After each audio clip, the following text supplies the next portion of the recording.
What y'all doing out there in TV land, man? If you ain't tuned into Kofi's universe, you slipping. That's why I go get all my info for black culture. He do the best album reviews I seen. You know what I'm saying? Dope rap reaction videos. He do it all. You heard me? Go to Kofi's universe right now. Subscribe to his YouTube channel. Man, stay in tune, loved one. That's how it's happening. Me. YouTube salute. Not too long ago, Suge Knight revealed that he was in the process of developing a series based on his life, and now he's saying that it will, in fact, depict how violent his days at Death Row Records were.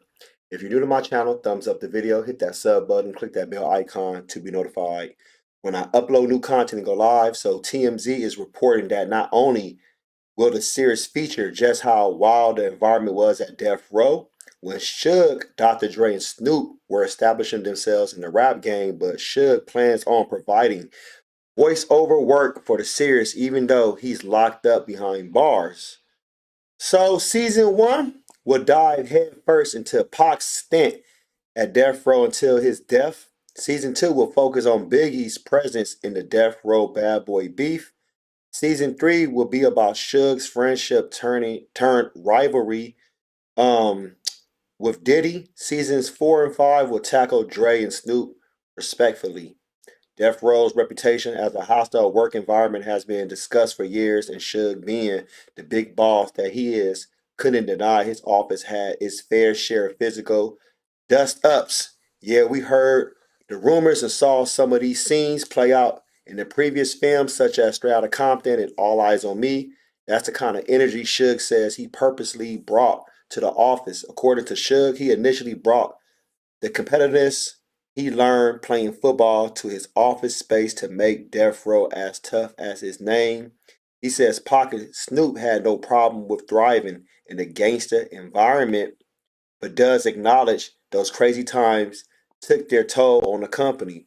As the remaining seasons, Suge said he plans on focusing on the NWA era of the game, the East Coast versus West Coast drama, and ultimately his own trials and tribulations that landed him in prison. We low-key can't wait for the series now. The show will begin filming this summer and premiere on Black Prime this fall. Then that's going to be quick. If they're going to film this summer, and that means, damn, so they're going to get like probably what? It depends how many episodes and how long the episodes. If the episodes are like, what, 45 minutes to an hour, yeah, they can release it because it don't take that long when you film something, and they can probably take it to the it can be in post production, so things can probably get knocked out. So in the fall you'll see season 1. I'm definitely gonna watch this. I'm definitely gonna watch this. I want to see it. I definitely want to see what's gonna happen overall because my thing is I want to see how Pac's impact from the day he arrived to the day of his demise. That's going to be impactful. I want to see Biggie's impact as far as like the Death Row Bad Boy rivalry, that beef going on. Like, what was members? What were members at Death Row saying? Like, artists like, "Oh, f that nigga Biggie." Like, I'm curious to know is he gonna show stuff like that? Is he gonna actually put that fool Snoop out there? Like, Snoop, you up there trying to say that you was cool with Biggie? I'm gonna say my side of the story. What was really going on? That's gonna be interesting right there, and to see how the Dog Pound was feeling, how Nate Dogg was feeling, as far as like the people in the series. So that's gonna be very interesting. Um, I want to see how Snoop and Dre came together as far as in the beginning into Death Row. As far as like what was going on. Maybe we can see how Suge Knight, his perspective was when Snoop first came around. Was he proud of him? Like, okay, he's doing great as an artist. Was it some type of tension because Snoop was a Crip and he Damu, and Snoop had his people? That's gonna be very interesting. We're gonna see like, altercations, not just verbal, but physical altercations. How did that lead to anything else? Would they show the incident with Vanilla Ice? Remember, Vanilla Ice was hanging over a balcony.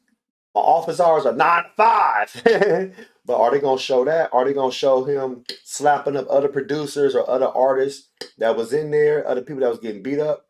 I'm curious to see how this shit is going to really hit. Because if they really show that, this can actually show as the rise and fall.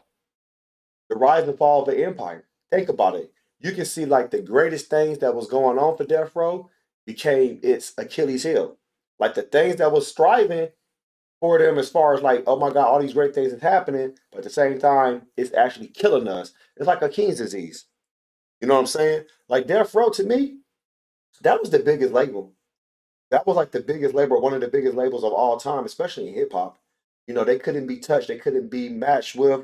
People that came close to Death Row as far as a label would be like Bad Boy, because they had Biggie as their main star, but Tupac was outshining him in record sales. So you got to give it to Death Row. I mean, Death Row, they already had it on lock without Tupac. When they added Tupac, that shit became like the dream team over there. If you really think about it, it was like the '92 dream team. Magic, um, Michael Jordan, Larry Bird, Charles Barkley, Ewing, Akeem Olajuwon, Chris Mullin, Drexler. It was like so many superstars. Everybody was going platinum plus, multi-platinum. Dre triple platinum, Snoop four platinum, and this is at that time. Tupac coming out 5 times platinum. You got the Above the Rim soundtrack going platinum. You got Murder Was the Case soundtrack going platinum. You see what I'm saying? Dog Food going double platinum. It ended up going triple. You see what I'm saying? Everything that was touching was platinum, platinum, platinum, platinum, platinum. Nothing was gold. So it's just like, damn, they making moves. They making power moves. But I definitely want to see this. I want to check it out. Maybe do a review on my channel about it. But because we already had Wu-Tang American Saga. I think that was good. I wanted to see more seasons, but I guess they're going to have spin-offs now. But now we get to see Death Row and really dive into what was going on at Death Row Records and to hear some voiceovers from Suge Knight. So that's going to be very interesting, and I feel like that's pretty dope. Post your comments below. Poke smash Black Panther the like button, subscribe to my channel. Click the bell icon to be notified when I upload new content and go live. If you want to support and donate to the channel, I have Patreon, patreon.com/KofiUniverse, Venmo, Cash App, PayPal, Streamlabs. Everything's in the description. Till next time, salute.